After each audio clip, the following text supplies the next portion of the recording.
శంకరాచార్యులు వారు మొట్టమొదట కైలాసానికి వెళ్ళారట.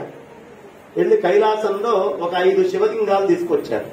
ఆ 5 శివలింగాల్లో ఒకటి మన భాగ్యనగరంలో కూడా ప్రస్తుతం ఉంది. ఎక్కడో తెలుసా అమ్మ? పుష్పగిరి పీఠంలో ఉంటుంది. స్ఫటిక లింగాలు సాక్షాత్తు కైలాసం నుంచి మానస సరోవరం దాటి కైలాసం వెళ్లి పరమేశ్వరుణ్ణి కలిసి పరమేశ్వరుడి చేతుల మీదుగా 5 లింగాలు తెచ్చారు. ఆ 5లో పుష్పగిరి పీఠంలో ఒకటి ఉంది, శృంగేరిలో ఒకటి ఉంది, రామేశ్వరంలో ఒకటి ఉంది, ద్వారకా బదరుల్లో ఒకటి ఉంది, పూరిలో మాత్రం చాలా ప్రత్యేకమైనటువంటి లింగం ఒకటి తెచ్చారు. అది ఉదయం ఒక రకంగా ఉంటుంది, మధ్యాహ్నం ఓ రంగులో, సాయంత్రం ఓ రంగులో మారుతూ ఉంటుంది. అలాంటి శివలింగాలు శంకరాచార్యులు వారు కైలాసం నుంచి తెచ్చారు. తెస్తే అవి సక్రమంగా పనిచేయట్లేదట ఈ భూమి మీద. అదేమిటండి శివలింగము దాని యొక్క వైభవం ఎందుకు చూపించట్లేదు అన్నప్పుడు శంకరాచార్యుల వారికి అర్థమైంది.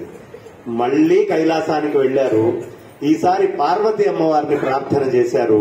ఆ అమ్మవారు సౌందర్య లహరి ఇచ్చింది. ఇవ్వంగానే సౌందర్య లహరి తీసుకొని వస్తుంటే నందీశ్వరుడు ఈయనతో పోటీ పడ్డాడు. పడి ఇద్దరు గుంజుకుంటున్నారట ఆ అమ్మవారిచ్చిన తాళపత్ర గ్రంథాన్ని. కొంచెం నందీశ్వరుడు ఈయన యతి కదా, నందీశ్వరుడు అంటే కాస్త ఆయన గుంజుకుంటే దగ్గర 59 శ్లోకాలు వెళ్ళిపోయినాయి.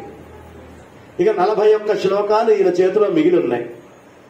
59% మళ్ళీ కైలాసంలోనే ఉండిపోయింది. 41% మాత్రము శంకరాచార్యుల వారు తెచ్చారు. తెచ్చి ఆయన ఎంత గొప్పవాడు, ఒక్కసారి దేన్నైనా చూస్తే మర్చిపోరు ఆదిశంకరాచార్యుల వారు. సురేశ్వరాచార్యుల వారి భాష్యాన్ని వాళ్ళ మేనమామ తీసుకొని వెళ్లి తగలబెట్టాడట. వీడు మొత్తం మారిపోతున్నాడని. ఆ వ్యాఖ్య టీకా మొత్తం ఒక్కసారి చదివాడట శంకరాచార్యుల వారు వింటుంటే. అయ్యో ఆయన తగలబెట్టారండి, మళ్ళీ నేను రాయలేను అంటే అక్కడ కూర్చో అని చెప్పి ఒక్కసారి విన్నటువంటి గ్రంథాన్ని మొత్తాన్ని శంకరాచార్యులు వారు ఆయనకి చెప్తే మళ్ళీ ఆ మానసోల్లాస వ్యాఖ్య మొత్తం మనకు అందించారు. అంతటి వారు శంకర్. అలాంటి శంకరాచార్యుల వారు కూర్చొని మిగతా అయినటువంటి సౌందర్య లహరి శ్లోకాలన్నిటినీ కూడా రచించి 100 శ్లోకాలుగా కైలాసంలో పరమేశ్వరుడి దగ్గర సౌందర్య లహరిని ఇక్కడికి తీసుకొచ్చి మనకిచ్చారు. ఇచ్చినప్పుడు మొదటి శ్లోకము ఆయనకి ఏమర్థమైంది? నాయనా శివుణ్ణైతే నువ్వు తీసుకెళ్లావు, శక్తి లేకపోతే లాభం లేదు. మొదటి శ్లోకం ఏంటమ్మా చెప్పండి పెద్దగా?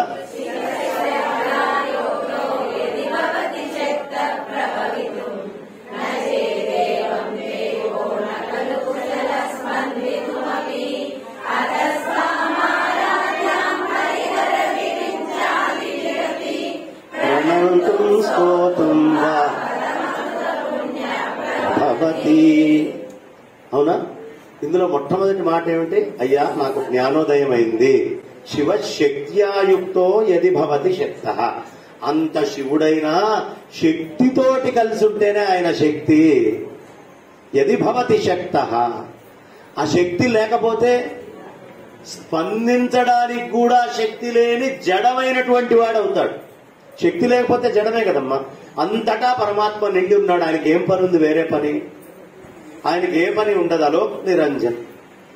ఆయనతో ఈ సృష్టి, ఈ పనులు, ఈ వ్యవస్థ ఇవన్నీ చెయ్యాలి అంటే ఏం కావాలి? శక్తి కావాలి. అందుకని పరమేశ్వరుడే తన యందు తనకి ప్రీతి కలిగి సంకల్ప మాత్రము చేత తనలోంచి శక్తిని బయటికి తెచ్చి ఇదంతా చేశాడు. మళ్ళీ ఏ జ్ఞాని అయితే ఈ సౌందర్య లహరి అనేటటువంటిది తీసుకొని లోపలికి ప్రయాణం చేస్తారో వాళ్ళు శివమవుతారు, చైతన్య స్వరూపులవుతారు. ప్రపంచంలో ఉన్నప్పుడు ఈ లోపల ఉన్న శివుడిలో నుంచి శక్తి బయటికి తీసుకెళ్లాలి.